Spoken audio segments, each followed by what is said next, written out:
Boa noite, irmãos. Gostaríamos de dar continuidade ao estudo no livro do profeta Jeremias.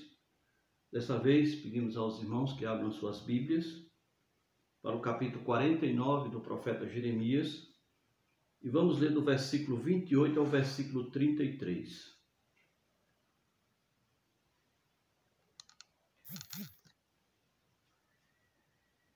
Todos encontraram?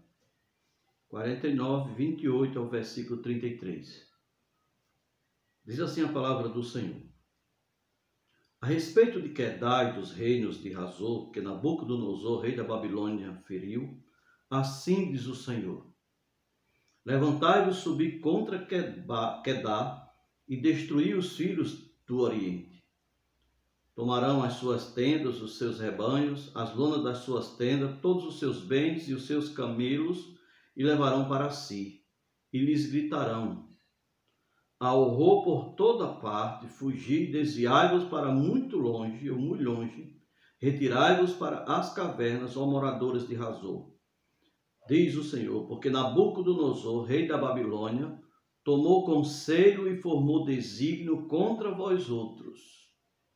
Levantai-vos, ó babilônios, subi contra uma nação que habita em paz e confiada, diz o Senhor, que não tem portas nem ferrolhos. Eles habitam a sós. Os seus camelos serão para presa e a multidão dos seus gados para despojo. Espalharei a todo vento aqueles que cortam os cabelos na têmpora, e de todos os lados lhe trarei a ruína, diz o Senhor.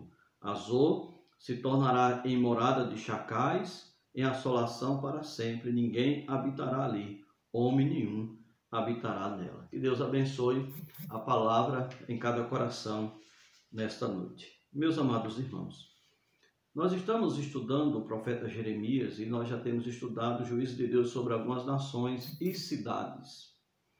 Nós observamos o último estudo que tivemos aqui, nós estudamos sobre o juízo de Deus sobre Damasco, que naquele tempo era a principal capital, era a capital da Síria, a principal cidade da Síria, não a Síria, da Síria. E nós observamos, irmãos, naquele contexto, né, nós aprendemos algumas lições que precisamos, irmãos, estar trazendo bem em prática, né, lições bem práticas para nossas vidas, de cada juízo que Deus traz sobre cada uma dessas nações ou cidade. E a grande lição, meus amados irmãos, é que não podemos de maneira nenhuma afrontar a Deus, rejeitar seus ensinos, porque um dia a conta chega. Foi assim para essas nações, não foi diferente para Damasco, nem também será diferente para esses dois povos que nós gostaríamos de tratar hoje à noite. Mas aprendemos, irmãos, que vale a pena dedicar-se àquele que realmente tem valor eterno, que é Deus. Então, afrontar a Deus, viver na contramão daquilo que Deus diz, não se submeter ao senhorio, a não tê-lo como Deus, realmente é muito grave, é muito trágico, né, na vida de qualquer ser humano ou também nação. É tanto que o salmista diz que feliz é a nação cujo Deus é o Senhor. Chegamos, irmãos, aqui no versículo 28 ao versículo 33. E nós observamos aqui uma profecia contra alguns povos, ou pelo menos 2 povos aqui, nós podemos assim observar, que eles habitavam na região da Arábia. Esses 2 povos habitavam no deserto sírio-árabe. Ele ficava mais ao nordeste da Palestina. Eram povos nômades, como nós já vimos aqui. Era nômade porque caso esgotasse os recursos de um determinado lugar onde eles estavam ali assentados, então eles procurariam outro lugar. Então, se você observar aqui, eles moravam em tendas. Não podemos dizer assim o limite de tempo que eles passavam em cada um desses lugares, mas eles ficavam, mas sempre o setor em que eles viviam era nesse deserto da Arábia. Então, eles eram criadores, né, de ovelhas e de camelos, e eles eram conhecidos aqui, como você observa no versículo 28, como filhos do Oriente. Quedar, irmãos, era um descendente de, essa nação era descendente, ou esse povo era descendente de Ismael. Ismael é aquele que ele foi filho, né? Ele era filho de Abraão com a concubina de Sara, conhecida como Agar, ok? É tanto que em Gênesis 25:13 diz assim: estes os filhos de Ismael, pelos seus nomes, segundo o seu nascimento, o primogênito de Ismael foi Nebaiote, depois Quedar, Abiel e Mibizão, certo? Gênesis 25, versículo 3. Se você observa também Ezequiel 27, mostrando que o lugar em que esse povo morava era exatamente nessa região, ou nesse deserto da Arábia.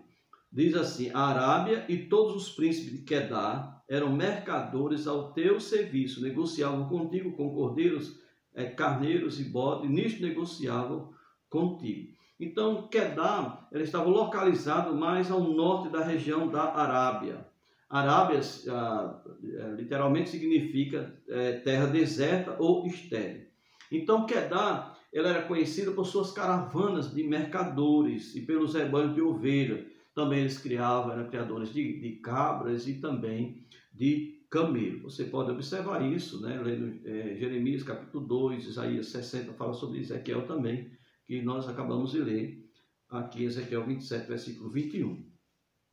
Já esse outro povo, conhecido povo de Azor, não sabemos bem a origem dele. A Bíblia não traz muitos detalhes sobre esse povo. Mas esse povo, eles eram divididos em tribos. E cada tribo tinha o seu rei. É tanto que você observa no versículo 28, aqui, e ele diz a respeito de Quedar e dos reinos de Azor. Não confundir Azor aqui com uma cidade localizada mais ao norte do mar da Galileia, certo? Então não tem nada a ver com aquela cidade, ele era um povo que morava no deserto da Arábia. Então, onde eles habitavam, esse povo habitava, não eram rotas comerciais, é claro, eles habitavam no deserto. Nem deslocamento estratégico entre cidades e nações nós poderíamos perceber ali. Então não havia movimento de pessoas andando nessa região, por ser uma região deserta. Não era necessário construções de muros, né, para onde eles estavam morando, não precisava de muro para proteger a cidade, ou pelo menos aquela localidade, o povoado em que eles estavam habitando dentro daquele contexto. Então, aparentemente, eles viviam sem ameaças. É o que o texto sagrado aqui nos diz, né? Se você observar, o versículo 31 diz: levantai-vos, ó Babilônios, subi contra uma nação que habita em paz e confiada, diz o Senhor, que não tem portas nem ferrolhos, eles habitam a sós. Então nós observamos aqui um povo em que morava em uma determinada localidade e que não precisava de maneira nenhuma de muros, não precisava de portões com ferrolho, porque era um lugar deserto e normalmente as pessoas tinham dificuldade de transitar por lá. Agora, meus amados irmãos, diferente, lembra que nós estudamos sobre Edom? Edom ficava numa região bem estratégica, que normalmente quem saía do Egito para ir para a região da Palestina tinha que passar por aquele lugar. Lembra que eles negaram a passagem do povo de Israel quando eles saíram do Egito. Então, eles construíram as suas cidades em montes, né? E eram cidades bem muradas, e eles se vangloriavam exatamente dessa proteção. Lembra que isso não foi suficiente, porque por mais seguro que uma cidade possa ter, estando fora da vontade de Deus, Deus vai trazer com certeza dificuldades sobre esse povo, né? Não porque Deus quer fazer isso, mas é porque o salário do pecado é a morte, né? O salário do pecado é destruição. E nós observamos, né, quero deixar bem claro, que todos esses juízos que vieram sobre essas nações, não é porque Deus tinha prazer de fazer isso, né? Deus não vai induzir ninguém ao pecado para poder julgar. O Deus que nós servimos é um Deus amoroso, um Deus bondoso, um Deus que tem prazer em exercitar a sua misericórdia, mas quando o homem ele se rebela contra Deus, um povo que se rebela contra Deus, uma nação que se rebela contra Deus, um dia a conta chega, certo? Porque o Deus que nós servimos, ele é justo.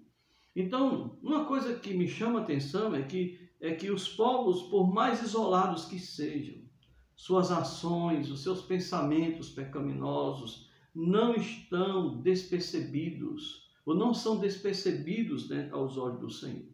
Eu gostaria hoje à noite, né, tirar ou extrair desse texto essa grande lição, que os pensamentos e as ações do mais simples mortal não passam despercebidos aos olhos do Senhor. Vou repetir. Os pensamentos e as ações do mais simples mortal não passam despercebidos aos olhos do Senhor. E essa grande verdade podemos aprender aqui. Primeiro, mediante o pecado desse povo, que era o pecado de uma arrogante autoconfiança. É isso que nós podemos observar. Eles tropeçaram na confiança própria, ou no orgulho da confiança própria. E isso, irmãos, é descartar completamente a dependência de Deus. É descartar Deus, é descartar a confiança em Deus. É como se ele dissesse, né? Estamos muito bem sem Deus, obrigado.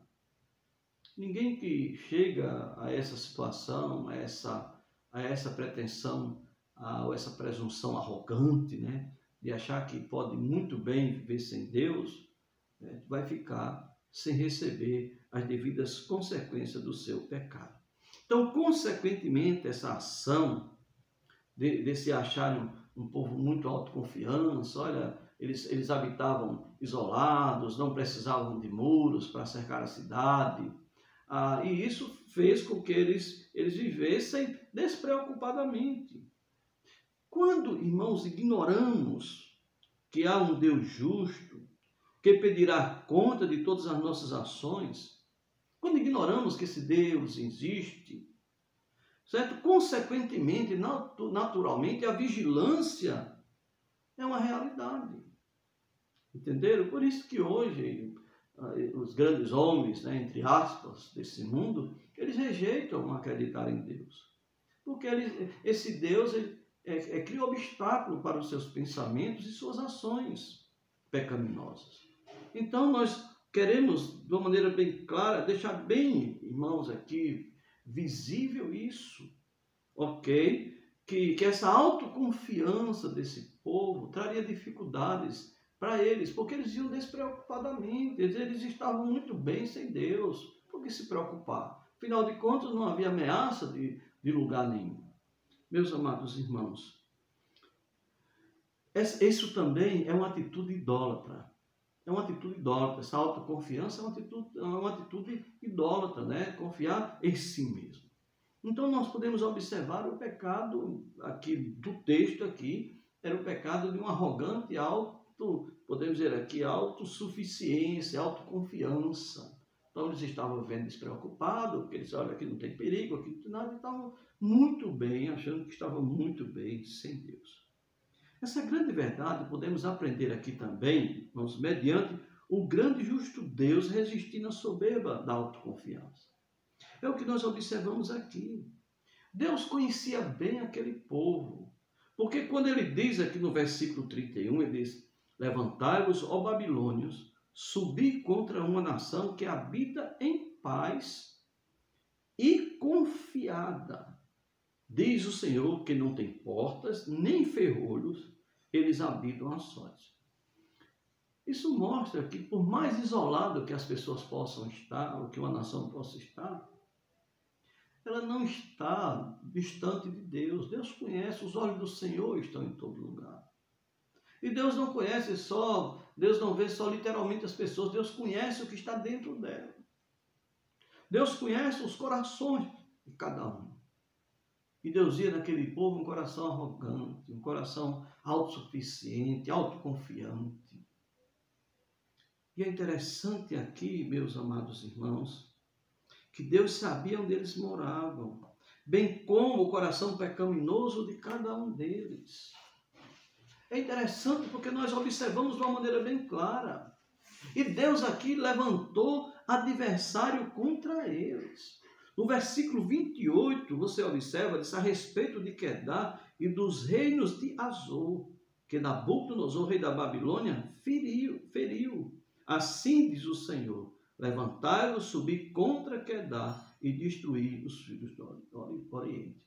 No versículo 31, nós já fizemos aqui a leitura, nós observamos que Deus conhecia exatamente os detalhes, de como aquele povo vivia, o coração deles, a autoconfiança, e eles estavam vivendo despreocupadamente, achando muito bom, o interessante viver sem Deus. Deus, irmãos, levantou adversários contra ele. Nabucodonosor era apenas um instrumento nas mãos de Deus para juízo sobre esses povos. Tanto o povo de Quedar como o povo de Azor. Deus despertaria o coração de Nabucodonosor para buscar informações sobre esses povos e projetar um ataque contra eles. É tanto no versículo 30, olha o que você observa aqui. Olha o que Deus diz. Fugi, desviai-vos para muito longe, retirai-vos para as cavernas, ó moradores de Azor, diz o Senhor, porque Nabucodonosor, rei da Babilônia, tomou conselho e formou desígnio contra vós outros. Em uma época que não existia a GPS, uma época em que não existia a tecnologia que nós temos hoje, de observarmos, no mapas aonde fica cada cidade, do nosso planeta. Naquela época era muito difícil, mas ali tinha um povo que estava se rebelando contra Deus, um povo rebelde contra Deus, um povo autoconfiante, um povo soberbo. E diz o texto aqui, é interessante o versículo 30, que diz, meus amados irmãos, que o rei da Babilônia tomou conselho e formou desígnio contra vós outros. O que é isso? Houve um despertamento de querer conhecer a existência desse povo e planejar um ataque contra eles. Então Deus despertaria o coração de Nabucodonosor para buscar informações sobre esses povos e projetar um ataque contra eles. Assim também, irmãos, como Deus pode anular qualquer projeto maléfico organizado contra nós. Mas Deus também pode permitir o mesmo despertar o mal sobre nós. Na verdade, nós é que provocamos o mal sobre nós mesmos. Deus pode fazer isso. Ok? Quando queremos ver na autoconfiança, achar que estamos muito bem sem Deus, vivendo despreocupadamente. O grito de horror, meus amados, seria ouvido mediante a ruína daquele povo. Se você observar no versículo 29, olha o versículo 29, o que diz aqui. Versículo 29 diz: tomarão as suas tendas, os seus rebanhos, as lonas das suas tendas, todos os seus bens e os seus camelos, e levarão para si mesmo, e lhes gritarão: há horror por toda parte, fugi, desviai-vos, e assim por diante. Meus amados irmãos, o que nós observamos aqui? Imagine alguém estar tranquilo no seu lar, achando bem confortável, e de repente chega um ataque repentino. Aqui a ideia, irmãos, é que há medo, horror por todos os lados. E isso é comum nas mensagens que Jeremias trazia naquela época para as nações. Você observa isso no capítulo 46, por exemplo, na mensagem contra o Egito, vindo horror por todos os lados, temor por todos os lados. Do mesmo jeito, você observa no capítulo 49, desse mesmo capítulo, versículo 5, trazendo um juízo sobre Amon. E ele diz: eis que trarei terror sobre ti, diz o Senhor dos Exércitos, de todos os que estão ao redor de ti, cada um de vós será lançado em frente, não haverá quem recolha os fugitivos. Terror por todos os lados. Meus amados irmãos, o grito de horror e a ruína daquele povo seria grande.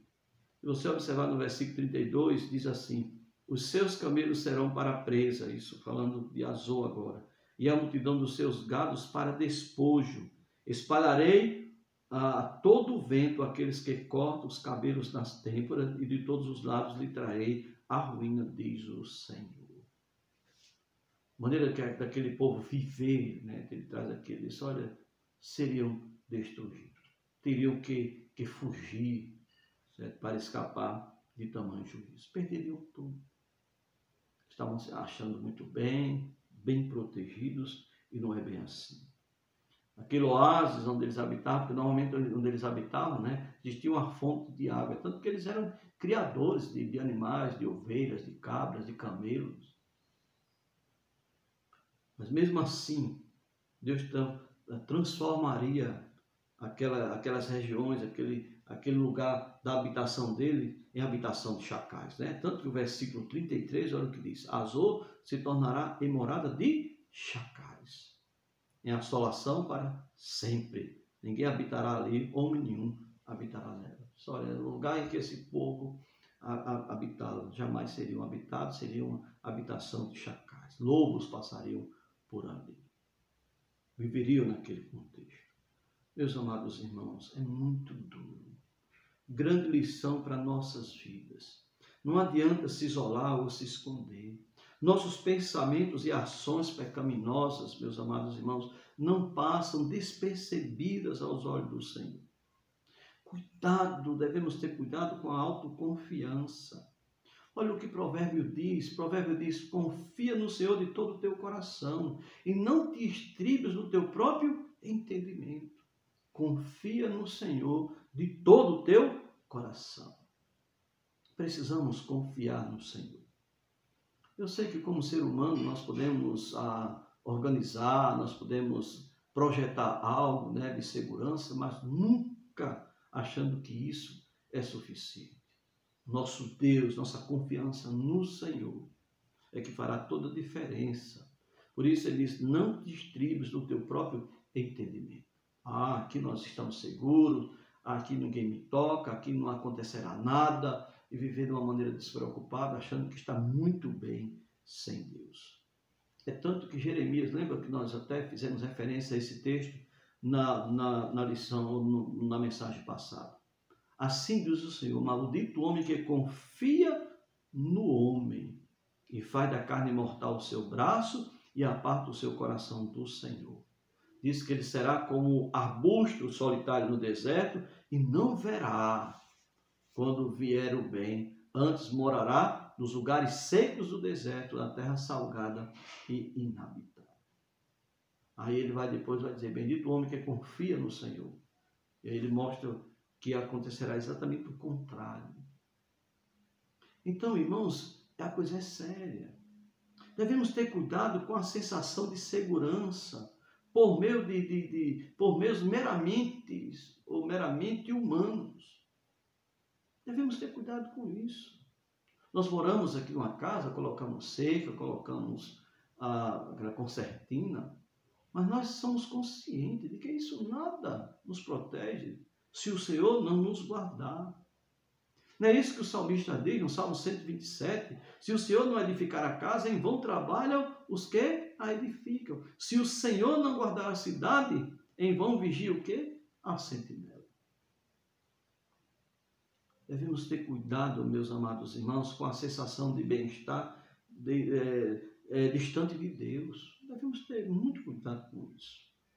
Tem muita gente que acha que está distante de Deus e está muito bem. Está não. É só uma questão de tempo.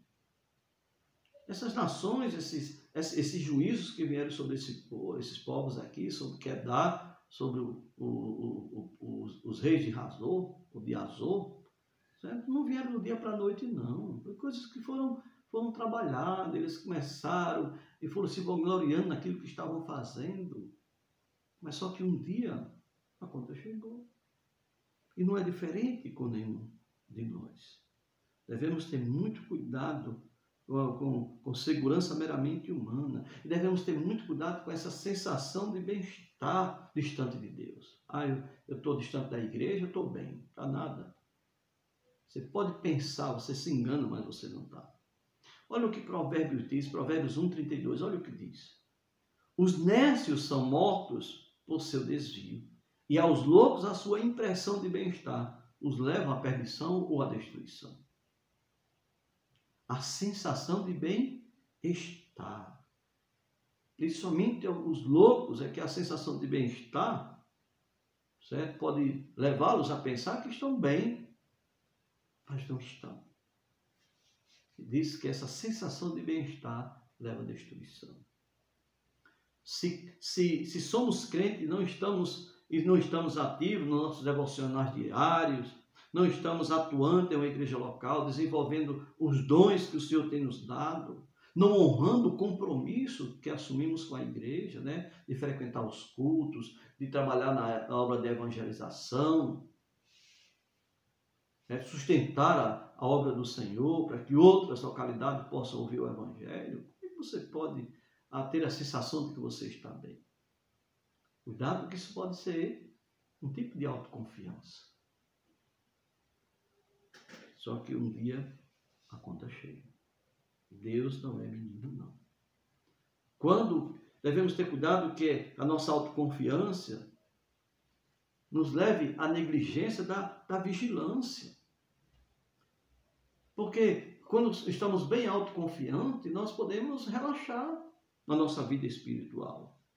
Os de Quedar e de Azor viviam despreocupadamente, por isso mesmo foram severamente atacados e destruídos. O servo de Deus deve viver atento e vigilante ao que está acontecendo ao seu redor, em vez de se entregar à ociosidade e à tranquilidade inconsequente, para não ser apanhado de surpresa pelo inimigo que anda de redor. É preciso termos consciência disso. Gostaria de lembrar, meus amados irmãos, que essa atitude de autoconfiança, dessa sensação de bem-estar distante de Deus, isso vai marcar a geração que será julgada pelo Senhor Jesus na sua volta. Não é assim que o texto sagrado diz em Mateus? Diz, porquanto, assim como nos dias anteriores ao dilúvio, comiam e bebiam, casavam e davam-se em casamento, até o dia que Noé entrou na arca, e não perceberam, senão quando veio o dilúvio e os levou a todos. Assim também será na vinda do Filho do Homem. Isso vai marcar a geração, a última geração, antes do arrebatamento. Aquela geração que vai sofrer o juízo justo de Deus. As consequências do dia do Senhor. A igreja não vai estar aqui, mas a geração que vai viver esses dias, né, antes do arrebatamento, será uma geração que não vai estar nem aí para Deus. Não há nada de errado aqui sobre casar, isso daí casamento. O problema é projetar tudo isso sem Deus. E nós estamos vivendo uma geração distante de Deus. Temos que ter consciência disso. Jesus disse, olha, assim como foi no dia de Noé. Lembra do que aconteceu em Noé? Deus mandou construir uma arca porque iria chover 40 dias e 40 noites. Eu fico imaginando o sofrimento de Noé com as críticas. Você está ficando maluco? Nunca nem choveu. Mas ele acreditou nas palavras do Senhor. Ele acreditou nas palavras do Senhor. Ele acreditou que iria chover 40 dias e 40 noites. Ele sabia que o juízo de Deus viria sobre aquela nação, ou aquele povo ímpio naquele contexto, que estavam vivendo despreocupadamente. Só que chegou o momento, o juízo chegou sobre aquele povo, como também marcará a geração que vai anteceder o arrebatamento, que vai sofrer, essa geração que vai sofrer o justo juízo de Deus, que não serão levados, mas sofrerão as angústias de querer viver uma vida sem Deus. Grande lição, irmãos, temos para nossas vidas através desse texto aqui. Que os pensamentos e as ações pecaminosas não passam despercebidas aos olhos do Senhor. Ah, mas eu estou fazendo isso aqui, olha, ninguém está vendo. Deus está vendo. Deus conhece. Aquele povo morava no deserto, em lugares que praticamente ninguém transitava. Apenas eles moravam naqueles lugares, então não precisava de muro, não precisava de cerca, não precisava de segurança nenhuma, estavam vivendo sossegadamente, despreocupadamente. Mas era uma geração, aquele contexto pecaminoso, e o juízo de Deus veio sobre eles. Os historiadores narram que após o cativeiro de Judá, esses povos também foram destruídos. Nunca devemos esquecer os pensamentos e ações de todo e qualquer mortal não passam despercebidos aos olhos do Senhor. Deus não nos sente culpado. Deus é amor, Deus quer perdoar, Ele tem prazer em fazer isso. Por isso que a solução é o arrependimento. Mas se insistirmos na prática do pecado, essa sensação de estar muito bem sem Deus, chegará um momento que Deus vai mostrar que não está nada bem. E é apenas um auto-engano, porque a própria pessoa sabe, se tem um pouco de temor de Deus na vida, se conhece um pouco das Escrituras, sabe que não está bem. Pedimos as bênçãos do Senhor sobre a minha vida, sobre sua vida, sobre nossas vidas. Que Deus nos abençoe. Vamos orar? Santo Deus eterno Pai, nós louvamos ao Senhor nesta noite pelo privilégio de poder ouvir Tua voz mais uma vez. Esses registros não estão aqui por acaso, estão aqui porque o Senhor quer falar aos nossos corações. É tanto que, quando Paulo escreve aos Coríntios, ele diz que esses acontecimentos, tudo que foi escrito no passado, todos os juízos de Deus, estou parafraseando, mas é isso que o texto quer dizer, juízo de Deus sobre aqueles povos, sobre a própria nação de Israel, diante das murmurações, das incredulidades, estão ali exatamente para alerta, para que não cometamos os mesmos erros. Pedimos as Tuas bênçãos, Senhor Deus, sobre Tua igreja, continua abençoando as nossas vidas, despertando-nos cada vez mais para servir o Senhor. Em nome de Jesus. Amém.